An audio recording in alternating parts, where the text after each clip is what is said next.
ka? Huh? Hotdog. Bago ka kako. Englishero ka ba? Hindi mo ako maintindihan? Are you the father? Are you the son? Are you... Can you stop bothering me? Naku, makulit kasi talaga ako. Hindi uso sa akin yung power po. So, pwede ba ako magpakilala? Ah, seryoso? Talaga? Ang bait mo naman. Grabe, willing ka talaga pakinggan ko ano man yung sasabihin ko. So, alam mo ba, before, may ex kasi ako. Tapos, nakipag-break ako sa kanya kasi napagod ako sa kanya. And then, Can you just tell me your name and leave me alone? huh? Bakit mo gusto marinig yung pangalan ko? Ah, interesado ka sa akin, no? What? Sabi mo gusto mo magpakilala. You want me to stop bothering you pero nandito ka at nakikinig sa mga sinasabi ko. Willing ka talagang malaman kung sino ako.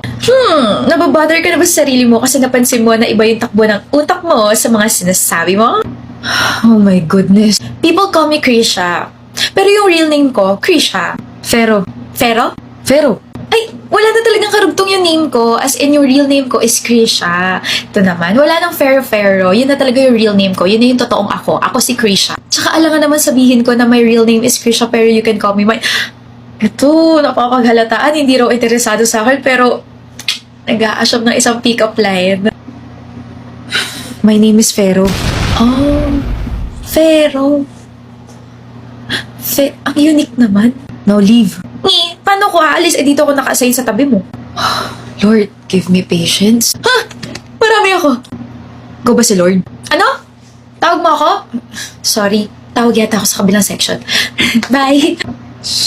Pero wait! Ano? Dati ka bang hayo? Ano? Ang bilis mo. Pero yard. Tala, sabay na tayo sa classroom. Ayoko. Kinakahiya mo ba ako, classmate? Habog na sa unang araw pa lang, minahal na kita. JJ Moon? Walang childhood. Wow. That's offensive. Wala ka naman talagang childhood ah. Bakit? May anak ka na ba nakasuot ng hoodie? Wala, di ba? Che! Dito pala. She's unbelievable. Pero, pakopya.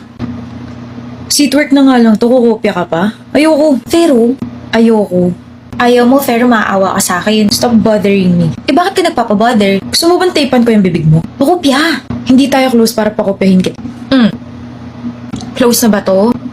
Di ka ba naawa sa akin? Di kasi ako nakapag-aral kagabi kasi iniisip kita. Iniisip mo ako kagabi? Oo, iniisip ko paano kita guguluhin ngayong araw. Dali na, pakopya. Pakutos nga isa. Thou shall not hurt your neighbor. Naglalapag ka na nga lang ng ganyan, mali-mali pa. Oh, ayaw mo ako magkamali ha. Pakopya na para perfect na ako. What number? Yun, 3, 8, 12, 13, 14, tapos lahat ng identification. Di ko ba karma yun yan? Hindi, sarili ko yung karma ko. Ano ba dapat kong gawin sa'yo? Pakopyahin. Pero, wow, kid. Grabe, thank you so much ha. Kung hindi dahil sa'yo, baka bagsak na ako sa seatwork na yun. You owe me. Alam mo, Fero, pag daw labag sa kalooban yung ginawang act na, di daw talaga nabibigyan ng mga blessings. Sige ka. Mabibigyan ako. Ayun naman pala eh. Aware ka na pala, kaya wag ka na maningil. You owe me ka pa dyan. Oo na, I'll pay. Iali ko ng aking heart. Di kita type. Kala mo naman may choice ako. Pero bakit ang nonchalant mo? Di ako nonchalant. Alam mo ba, ayoko sa nonchalant. Ayoko sa mga quiet like you. Then stop bothering me. Pero you caught my attention kasi parang you have so much humor in yourself. Humor?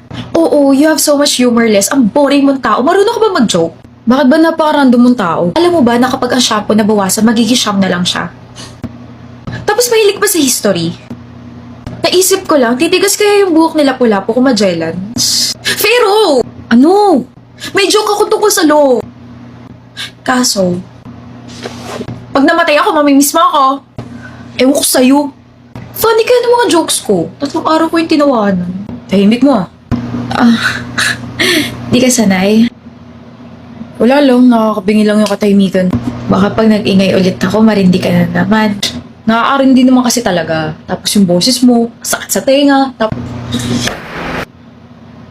Krisha!